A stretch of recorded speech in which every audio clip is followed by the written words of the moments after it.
자, 원래는 우리 오늘 사도행전 7장 전체를 그렇게 봐야 되는데 다 읽으려 그러면 분량이 너무 많아서 오늘 읽는 것은 51절에서 마지막 절까지만 보았는데 사도행전 7장 1절에서 50절까지는 스데반의 마지막 설교인데 그 내용이 아브라함부터 시작해가지고 솔로몬 시대에 이르기까지 이스라엘 백성들이 계속해서 하나님을 거역하고 그렇게 실수했던 그런 모습들을 이렇게 구약의 성경 내용을 이렇게 줄거리 삼아 그렇게 딱 집약해가지고 그렇게 아브라함 때부터 솔로몬 시대, 그러니까 성전이 완성되었던 그 시대까지 이스라엘 백성들이 어떤 말자취를 지내왔는지를 축약해서 이렇게 쭉 말을 하고 있습니다. 자, 그래서 그 내용들 중간중간 우리가 좀 눈여겨봐야 될 부분들만 보자 그러면, 자, 25절 한번 보세요. 25절. 사도행전 7장 25절에 보면 하나님께서 아브라함을 통해서 이스라엘 백성들을 선택해 주셨어요. 선택해 주셨고 믿음의 조상들, 그 위대한 믿음의 조상들을 보내셔가지고 그들을 이끌어 주시고 인도해 주시고 또 모세나 뭐 여러 선지자들과 같은 그런 사람들을 통해서 하나님께서 계속 그들을 바른 길로, 더 좋은 길로 이끌어 주셨는데, 그때마다 이스라엘 백성들을 어떻게 했는가 하면 자꾸 배반하고 거역하고 말을 듣지 않고 그러는 모습이 이 구약 성경 내내 반복이 되잖아요. 그걸 스데반은 이제 줄여서 딱 축약해서 말해주고 있는 거예요. 자, 25절에 보면은 그는 모세를 말합니다. 그의 형제들이 하나님께서 자기의 손을 통하여 구원해 주시는 것을 깨달으리라고 생각하였으나 그들이 깨닫지 못하였더라. 자, 그리고 27절에 보면 그 동물을 해치는 사람이 모세를 밀어뜨려 이르되 누가 너를 관리와 재판장으로 우리 위에 세웠느냐. 사실 원래 모세가 뭐 했습니까? 자기들을 괴롭히는 자기를 학대하는 그 이집트의 그런 그 병사, 그러니까 힘을 가진 권력자들이 막 그렇게 이스라엘 백성들을 괴롭힐 때 그거 보고 막 의분이 넘쳐가지고 그때 한 대 때렸는데 죽어버렸죠. 자, 그런 식으로 자기의 동족들을 잊지 않고 도와줬는데 정작 여기 27절에 보니까 같은 이스라엘 백성들끼리 싸우면서 그 중에 또 특히 자기 동물을 해치는 그 사람이 뭐라고 말하는가 하면 누가 너를 우리 재판장으로 세웠냐? 그러면서 오히려 자기들을 구해준 모세의 은혜를 전혀 생각지 못하고 못마땅하게 여기는 것을 또 여기서도 볼 수 있고요. 자, 쭉 넘어가서 37절부터 또 39절까지 한번 봅시다. 자, 이스라엘 자손에 대하여 하나님이 너희 형제 가운데서 나와 같은 선지자를 세우리라 하던 자가 곧 이 모세라. 시내산에서 말하던 그 천사와 우리 조상들과 함께 광야 교회에 있었고 또 살아있는 말씀을 받아 우리에게 주던 자가 이 사람이라. 우리 조상들이 모세에게 복종하지 아니하고자 하여 거절하며 그 마음이 도리어 애굽으로 향하여, 그렇게 되어 있습니다. 자, 이거는 어떤 사건들을 말합니까? 그들이 이집트에서 강제 노역을 하면서 그렇게 노예 신분으로 살 때는 하나님 앞에 그렇게 부르짖었어요. 제발 이 노예살이에서부터 벗어나고 자유를 얻게 해달라고 그렇게 간절히 기도했는데 정작 하나님께서 모세를 세워가지고 그들을 자유하게 해주셨잖아요. 그런데 광야에서 먹을 것이 없다고 또 뭐 맨날 땡볕에서 걷는 거 뭐 좋을 사람이 누가 있겠습니까? 하여튼 그런 것 가지고 조금만 참고 가면은, 제가 늘 말씀드리지만은 빨리 걸으면 일주일이면 도착할 수 있고요. 아무리 그 뭐 어린아이들까지 다 포함해가지고 넉넉 잡아도 한 달이면 한 달 그 좀 참으면 되잖아요. 하나님이 그리고 그냥 나 몰라라는 분도 아니고 구름기둥 불기둥으로 인도해주고 반석에서 물을 내주시고 만나 메추라기까지 다 주시는데도 이스라엘 백성은 계속 어떻게 합니까? 틈만 나면 불평하고 틈만 나면 원망하고 또 심지어 자기를 위해서 자기 안락한 노년의 삶을 다 포기하고, 그 나이 모세가 80이 넘었잖아요. 그 나이 많은 사람이 자기들을 인도해주고 자기들이 해야 할 수많은 그런 힘든 짐을 대신 다 짊어지고 이끌어주는데도 뻑하면은 모세를 막 쳐 죽이려고 그러고 막 그렇게 악한 모습들을 계속 보이잖아요. 그러면서 또 하나님이 굉장히 진노하실 만한 말을 뭐 했는가 하면 39절 끝에 보면은 도리어 마음이 애굽으로 향했다, 그런 말 하잖아요. 아이고 우리 이집트에 있을 때는 참외도 먹고 부추도 먹고 아이고 먹을 게 많았는데 아이고 광야에서 맨날 이거 만나만 먹어야 된다. 얼마나 악한 소리입니까? 자기들이 거기서 벗어나게 해달라고 그렇게 기도해놓고 하나님께서 그 수많은 역사를 일으키면서까지 자기들을 자유케 해주셨는데 아이고 이집트가 좋았다 이러면 얼마나 하나님 입장에서는 얼마나 그 진노하게 하는 그런 말인지 모릅니다. 자, 그리고 40절에 또 계속해서 보면요. 자, 또 아론들을 이르되 우리를 인도할 신들을 우리를 위하여 만들라. 자, 요 사건은 뭔가 하면은 모세가 하나님으로부터 법궤를 받기 위해서 그렇게 시내산에 올라가는데 약 40일 동안 이스라엘 백성들과 떨어져 있었어요. 그런데 모세가 40일 동안, 그때는 뭐 핸드폰이 있어요, 뭐가 있어요. 그러니까 모세가 돌아와야 돌아오는 건데 40일이 지나도록 깜깜무소식이니까 모세가 죽었나 보다 뭐 이렇게 생각을 했겠죠. 자, 그래가지고 아론한테 막 아론을 겁박하는 거예요. 야, 빨리 우리를 인도할 신을 만들어라. 근데 신은 있잖아. 이미 구름기둥 불기둥으로 다 보여주시고 다 하시는데, 다 하시고 계심에도 불구하고 이스라엘 백성들은 눈에 보이는 뭔가, 우리가 만질 수 있는 뭔가를 만들어내라는 거예요. 그래가지고 한 게 뭡니까? 자, 그래서 막 금부치를 모아가지고 금송아지를 만들고 거기 절하고, 아론은 또 뭐라 그럽니까? 이게 너희를 인도해내는 신이다, 이딴 소리를 하고 앉아 있는 거예요. 그러니까 사역자들도요, 정신 차려야 되고, 성도들도 사역자 너무 몰아세우지 마세요. 사역자도 사람이기 때문에 정말 순교의 각오를 안 한 사람들은, 그리고 사역자라도 성경 말씀에 온전히 굳게 서지 못한 사람들은요, 막 사람들이 부추기면 거기 막 휩쓸려 가는 사역자들도 의외로 많아요. 그러니까 정신 차려야 됩니다.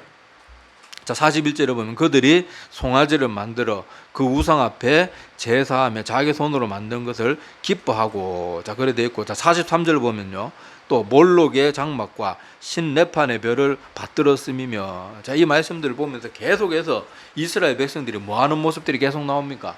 하나님은 위대한 믿음의 조상들을 보내주고, 선지자들을 보내주고, 지도자들을 보내주고, 왕을 세워주고 계속 하는데도 이스라엘 백성들은 계속 뭐예요? 계속 거부하는 거예요. 계속 거부하고 당장 자기들 죽을 위기에 처해가지고 홍해 가를 때, 고를 때나 막 속어치고 뭐 북치고 장구치면서 막 우리 하나님 그래 놓고, 평소에는 전혀 하나님을 따르지 않는 거예요. 자, 그리고 이 스데반이 이 말들을 쭉 하는 이유가 뭔가 하면요, 지금 너희들이 하고 있는 일이 그때와 똑같다는 걸 가르치기 위해서, 깨닫게 해주기 위해서 이 말을 계속하고 있는 거예요. 자, 그리고 46절에서 50절에 보면은, 자, 이스라엘 백성들이 이 솔로몬을 통해서 하나님의 성전, 그러니까 예루살렘 성전을 짓게 된 그 사건을 말하고 있는데, 자, 여기 솔로몬 성전, 그러니까 예루살렘 성전을 지은 것을 왜 굳이 언급하고 있는가 하면요, 이때 당시 이스라엘 백성들이 너무 율법, 너무 하나님의 성전 건물, 거기에만 너무 생각이 꽂혀 있는 거예요. 그래서 하나님은, 여러분, 성전을 지으면 하나님이 관심은 가지시지만 하나님은 성전에만 머무는 분이 아니잖아요. 이스라엘에만 계시는 분이 아니잖아요. 그런데 이스라엘 백성들은 이때 어떤 생각들을 계속 가지고 있습니까? 하나님은 우리만의 하나님이고, 하나님은 이 성전에 거하는 분이고, 이 성전을 막 우상 떠받들듯이 떠받드는 거예요. 그런데 자, 여기 스데반 집사가 하고 싶은 말이 여기 있습니다. 그 성경을 인용하면서, 자, 48절에서 50절 보면, 그러나 지극히 높으신 이는 손으로 지은 곳에 계시지 아니하시나니 선지자가 말한 바 주께서 이르시되 하늘은 나의 보좌요 땅은 나의 발등상이니 너희가 나를 위하여 무슨 집을 짓겠으며 나의 안식할 초소가 어디냐, 이 모든 것이 다 내 손으로 지은 것이 아니냐 함과 같으니라. 자, 이 성경 구절을 인용하면서, 자, 너희들이 성전을 짓는 거 하나님이 허락했을 뿐이에요. 다윗이 짓고 싶다고 한 그 기특한 마음을 보고, 다윗은 근데 뭐 전쟁터에서 너무 피를 많이 흘린 군인이기 때문에 피를 묻히지 않은 네 아들 솔로몬을 통해서 성전을 건축하도록 기특해서 허락하신 것이지, 하나님이 그렇다고 성전을 건축했다고 하나님이 딱 성전 안에 갇혀가지고 예루살렘의 성전에만 머무는 분이 아니란 말이에요. 그 예루살렘이라는 도시에서 벗어나지 못하는 분이 아니고 이스라엘이라는 나라 속에 갇혀 있는 분이 아니란 말이에요. 그런데 이스라엘 백성들은 자꾸 하나님을 가두는 거예요. 뭐 가둔다고 가둬지는 분은 아니지만은 자기들 생각으로 계속 거기에 꽂혀가지고, 스데반도 요 앞에 보면은 그 외부인들하고 논쟁하는 장면이 나오잖아요. 복음이 이제 뻗어 나가야 되는데 이스라엘 백성들은 계속 자기들 하나님, 예루살렘의 성전에만 있는 하나님, 그런 식으로 계속 이렇게 하나님의 뜻을 가로막고 있는 거예요. 지금 이 시대는 예수님이 십자가에 돌아가시고 나서는 어떤 시대입니까? 복음이 전 세계로 뻗어 나가야 되고, 예수님께서 주신 지상 명령도 뭐였어요? 예루살렘과 사마리아와 땅끝까지 이르러 내 증인이 되라. 그게 하나님의 명령인데 이스라엘 백성들이 지금 스데반이 많은 사람들에게 말씀을 전하면서 그 가운데 논쟁을 하고 이러는 것들을 보면서 못마땅하게 여기고 더 이상 못하게 하는 거예요. 그게 결국 뭐 하는 겁니까? 하나님의 일을 막아서는 거거든요. 그러니까 스데반 집사가 지금 이 긴 이스라엘에 일어났었던 성경에도 기록으로 남아있는 이 구약시대의 이야기, 특히 이스라엘 백성들이 계속해서 하나님을 거역하고 하나님이 보낸 지도자나 선지자들을 거역하고 그러는 모습들을 통해서 너희들을 좀 똑바로 깨달으라는 거예요. 그래서 결론이, 자, 오늘 읽은 본문 말씀이 그 결론입니다. 자, 51절부터 보시기 바랍니다. 목이 곧고 마음과 귀에 할례 받지 못한 사람들아, 너희도 너희 조상과 같이 항상 성령을 거스르는도다. 지금 스데반을 온갖 거짓말까지 동원해서 핍박하는 것도 정작 누구를 거스르는 거예요? 성령님께서 하신 일을 거스르는 거잖아요. 내가 방금 아까 말한 것처럼 우리 이스라엘 조상들의 이야기는 너희들이 나보다 더 잘 알지 않느냐. 그런데 한번 가만히 기억해 봐라. 우리 조상들이 하나님이 보낸 선지자들 중에 박해하지 않은 사람이 누가 있냐? 있으면 한번 말해봐라 그거예요. 자, 52절, 너희 조상들이 선지자들 중에 누구를 박해하지 아니하였느냐? 의인이 오시리라 예고한 자들을 그들이 죽였고 이제 너희는 그 의인을 잡아준 자요 살인한 자가 되었다. 이건 예수 그리스도를 붙잡아 죽인 그런 일들을 말하죠. 자, 그러면 53절에 보면 맨날 율법 입에 달고 다니는 너희가 정작 사실은 53절에 보면 너희는 천사가 전한 율법을 받고도 지키지 아니하였도다. 실제로 그랬잖아요. 모세가 하나님께로부터 직접, 법궤는 모세가 새긴 게 아니에요. 돌판에 하나님이 직접 새겼다고 나옵니다.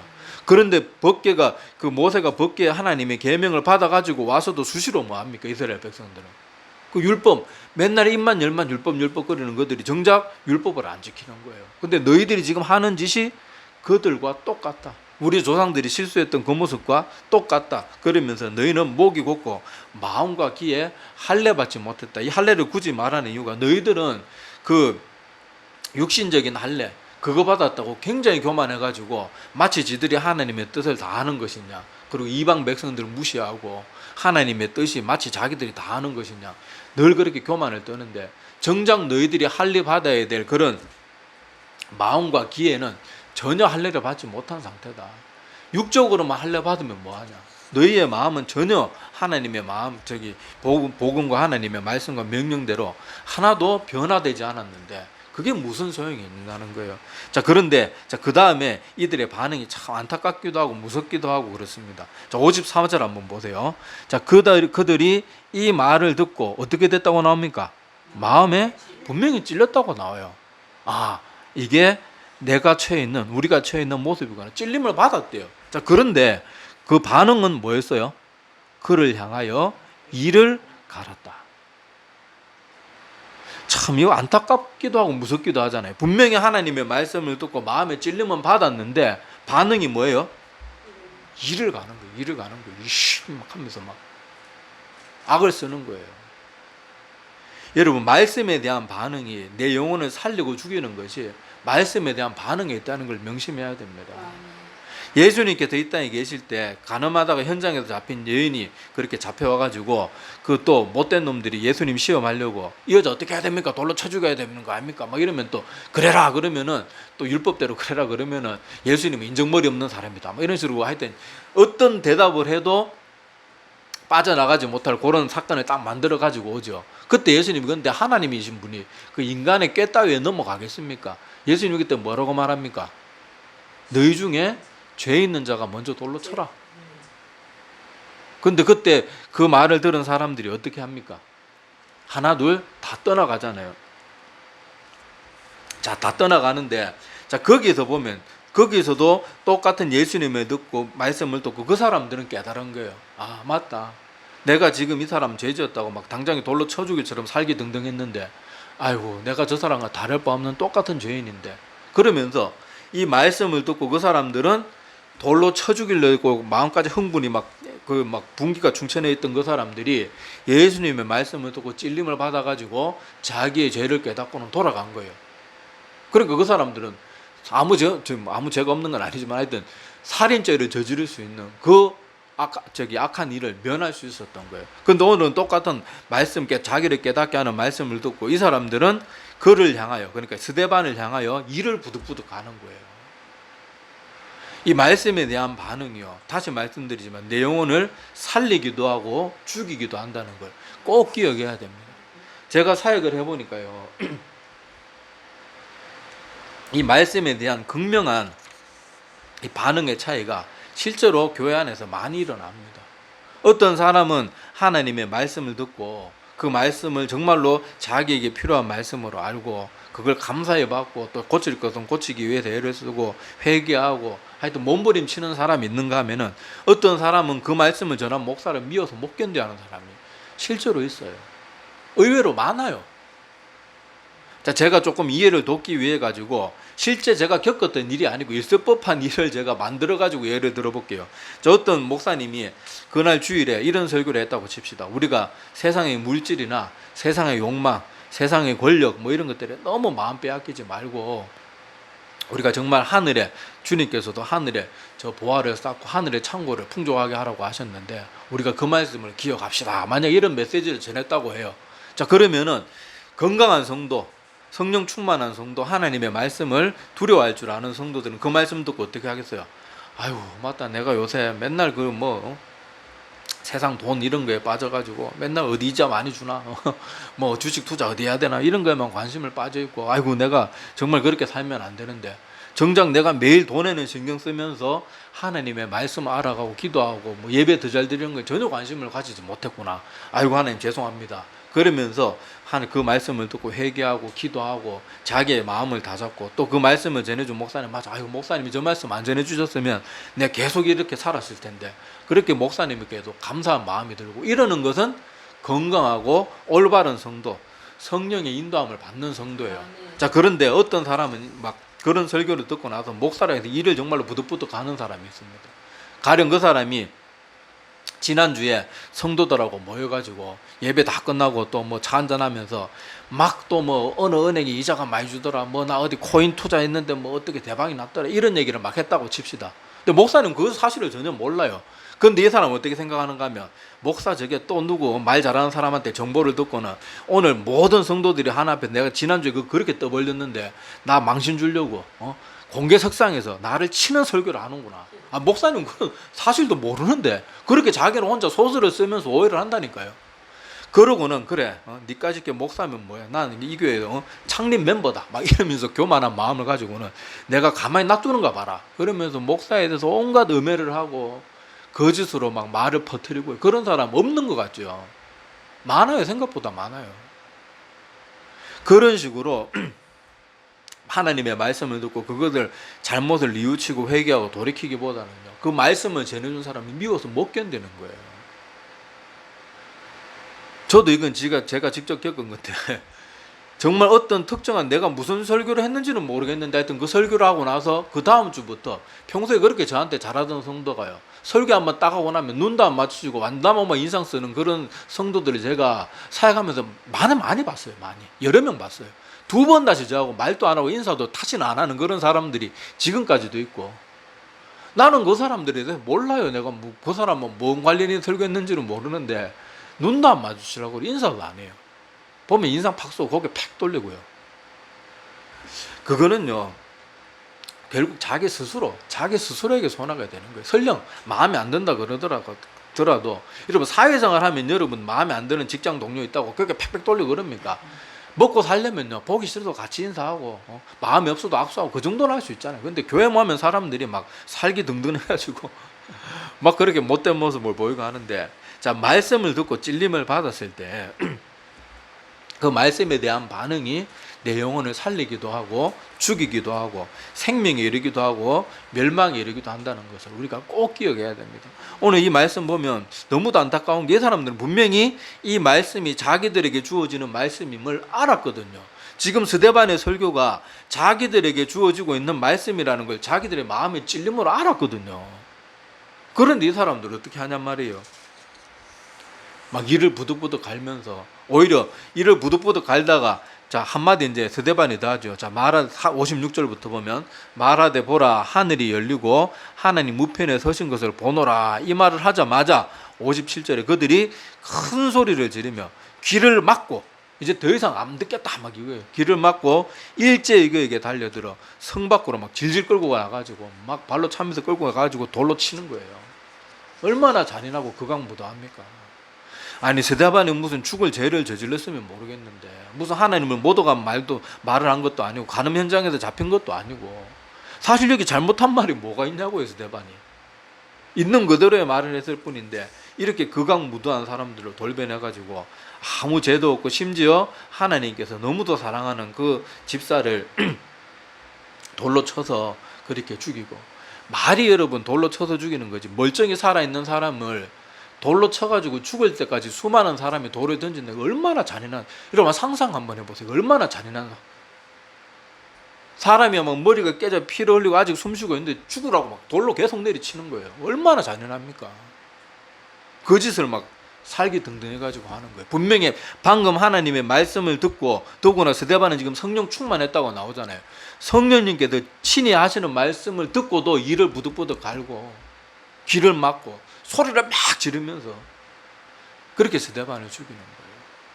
그런데 이런 일들이 이 시대에만 있는 게 아니고 지금 우리 시대에도 동일하게 일어나고 있어요. 그래서 목사들의 설교들도 깨어있는 목사님들은 성도들이 싫어하든 싫어하지 않든 올바른 말씀을 전합니다. 근데 세월이 지나놓고 보면요, 그런 목회자들은 다 죽고 나면은 다 인정받아요.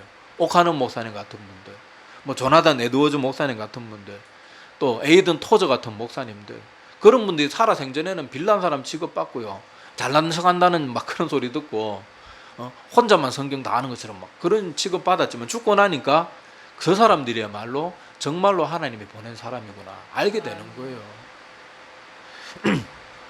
근데 오늘 말씀처럼 사람들이 딱 표정부터 하나님의 말씀을 들으면서도 표정부터 딱 듣기 싫어하는지 듣기 좋아하는지 딱 그런 표정을 내비치니까 담력이 없고 하나님의 말씀에 확신이 없는 사역자들은 자꾸 귀에 듣기 좋은 말만 해주는 거예요. 그러다가 보니까 자기도 죽고 성도들도 죽고 교회도 점점 더 힘을 잃고, 불과 몇십 년 전에 우리 할아버지 할머니, 우리 어머니 아버지 시대 때 우리 대한민국 80년대 그런 시대, 우리 대한민국 그 부흥의 역사에 있었던 그 시대 교회와 지금 한번 비교해 보라니까요. 불과 몇십 년 사이에 교회가 완전히 확 침체가 돼버렸어요. 그때는 뭐 목사님들 많이 하잖아요. 그때는 개척하려고 노력할 필요도 없다. 그냥 교회 십자가만 꽂아놓으면 사람들은 알아서 모였다. 그리고 옛날에도 주일학교니 뭐 교회에서 뭐 행사하면 어때요? 뭐 굳이 뭐 교회 안 다니는 동네 애들도요, 뭐 그렇게 하면 어떻게 알고 찾아오고 뭐 그렇게 하는 일들이 많았어요. 크리스마스 되면은 또 막 애들이 막 오고, 부활절 되면은 또 애들이 뭐 계란 때 오기도 하지만은 그래도 하여튼 교회 오는 걸 부담스러워하지 않고 또 그렇게 하다가 또 교회 친구들하고 같이 친해지면서 또 그렇게 신앙생활하고 그런 일들이 그냥 저절로 많이 일어났단 말이에요. 근데 지금 사람도 오라 그래도 옵니까? 있는 사람들마저도 다 떠나가는 판인데. 그러니까 우리가 오늘 이 스데반 집사의 이런 바른 설교를 듣고도 이를 부득부득 갈면서 그렇게 하나님의 말씀을 외면하고 대적했던 이 사람들의 모습이 다른 사람의 모습이 아니라 내 모습은 아닐까 한번 눈여겨볼 필요가 분명히 있습니다. 그리고 하나님의 말씀이라면 하나님이 저는 그 강단에서 뭐 선포되는 말씀이 성경에서 어긋나지 않은 말씀이라 그러면 그 목회자가 뭐 설령 말을 좀 잘 어눌하게 잘 못하고 좀 부족해 보이더라도 성경대로 전하는 말씀이라 그러면 받을 줄 알아야 돼. 듣기 싫든 듣기 좋든. 그리고 아무리 강단에서 울려 퍼지는 말씀이라도 성경과 다른 말씀 우리가 반응할 필요도 없고 아멘할 필요도 없고 그거 들으려고 애쓸 필요도 없습니다. 오히려 저 말씀은 나를 죽이는 말씀이다. 그걸 알고 정신 차리는 것이 오히려 필요합니다. 자, 예레미야서 뭐 내용들 제가 뭐 쭉 찾아왔는데 지금 다 하려고 시간이 너무 많이 가가지고 핵심만 말씀드리자 그러면, 자, 예레미야 선지자 예레미야서 42장 1절에서부터 43장까지 보면은 어떤 내용들이 있는가 하면요, 사람들이 예레미야를 찾아와가지고 말을 합니다. 앞으로 어떤 길을 가야 될지 우리가 어떻게 해야 될지 알려주십시오. 그러면서 자, 어떻게까지 말했는가 하면 예레미야 42장 6절에 보면 이렇게까지 말합니다. 자, 우리가 당신을 우리 하나님 여호와께 보내면 그의 목소리가 우리에게 좋든지 좋지 않든지 막론하고 순종하려 함이라. 우리가 우리 하나님 여호와의 목소리를 순종하면 우리에게 복이 있으리다. 지들이 이렇게 말했거든요. 예레미야 불러놓고 제가 우리들이 이렇게 부탁하니까 예레미야 당신이 가서 하나님 앞에 충분히 기도해보고 여호와께서 주시는 말씀 우리에게 그대로 말해 주십시오. 그러면은 그 소리가 우리 귀에 듣기 좋든지 듣기 좋지 않든지 그걸 막론하고 우리는 순종하겠습니다. 예레미야 42장 6절에 분명히 그렇게 말하고 있거든요. 그런데 10일 뒤에 예레미야가 하나님의 응답을 받고 말씀을 전해줍니다. 자, 그런데 43장의 내용에 보면요. 자, 시간 관계상 뭐 이거 다 읽지는 않겠습니다만 하여튼 줄거리만 말씀드리면은 예레미야가 있는 그대로 말을 합니다. 바벨론에 가서 항복하고 거기 통치의 지배를 당하는 것을 너희들이 선택하면 안전할 것이다. 그런데 거역하고 계속 발버둥 치고 그렇게 하면은 너희들은 하나님의 심판을 면치 못하게 될 것이다. 그러니까 그런 게 어딨나? 우리가 왜 바벨론 땅에게 고개를 숙이고 항복해야 되나? 그게 어떻게 하나님의 음성일 수가 있냐? 그러면서 막 예레미야를 몰아세우고 말을 안 들어요. 결국 어떻게 됩니까? 그냥 항복했으면은 분명히 하나님은 뭐라고 했어요? 너희들이 항복하면은 크게 그 땅에 힘든 일이 없을 거라 그랬어요. 그러니까 그런 거 있잖아요. 실제 역사 속에서도 보면요. 어떤 나라가 이제 막 힘이 강대한데 알아서 고개 숙이고 들어가서 우리 조공 바치겠습니다. 그러면 알았다. 너희들이 기특하게 나에게 반항 안 했으니까 너희들은 조공만 바치고 우리가 침략하지도 않고 조공만 꼬박꼬박 바치면 우리가 너희는 봐주겠다. 이러면서 넘어가는 경우가 역사에 많단 말이에요. 그런데 우리는 항복 못한다. 싸워봐야 안 될 게 뻔한데도 불구하고 그래놓고 버티면 어떻게 돼요? 힘 있는 나라 가서 박살내버리는 거예요. 그런데 실제로 이스라엘 어떻게 됐습니까? 그렇게 예레미야가 분명한 길을 하나님께로부터 직접 응답을 받고 전해줬는데도 분명히 자기들 입으로는 그 목소리가 우리에게 좋든지 좋지 않든지 그대로 순종하겠습니다. 그래 놓고는 정작 하나님의 말씀이 있는 그대로 말해주니까 어떻게 그게 하나님의 말씀일 수가 있냐? 우리 그리고 그게 하나님의 말씀이라고 그건 못 듣겠다. 그러다가 결국 다 쫄딱 망하잖아요. 이게 우리 인간들의 모습이거든요. 말은 말합니다. 우리는 바른 말씀 전해주는 목회자, 그런 목사님들 설교, 저는 그런 분들 좋아합니다. 그런데 실제로는 그런 분들 안 좋아해요. 막상 자기 가슴에 탁탁 찔리는 말씀, 못에 팍팍 박히는 그런 말씀하면요, 막 그 목사 못마땅히 죽으려고 그럽니다. 그러고는 계속 자기 귀에 듣기 좋은 말 해주고 자기 스타일에 맞는 그런 말 해주고, 또 특히 요새는 뭐 이거 정치 성향에 이래 빠져가지고 자기의 정치 성향에 맞는 말 해주는 목사, 그런 사람들 쫓아다니고, 그런 일들이 지금도 버젓이 일어나고 있는 거예요. 우리가 절대로 그래서는 안 되고 우리는 오늘 예레미야 42장 6절에 말했던 이 사람들이 하나님의 말씀을 듣기 전에 말했던, 우리가 그 하나님의 목소리가 우리에게 좋든지 좋지 않든지 막론하고 우리가 순종하겠습니다. 이게 우리의 모습이 되어야 될 줄로 압니다. 예, 기도드리겠습니다.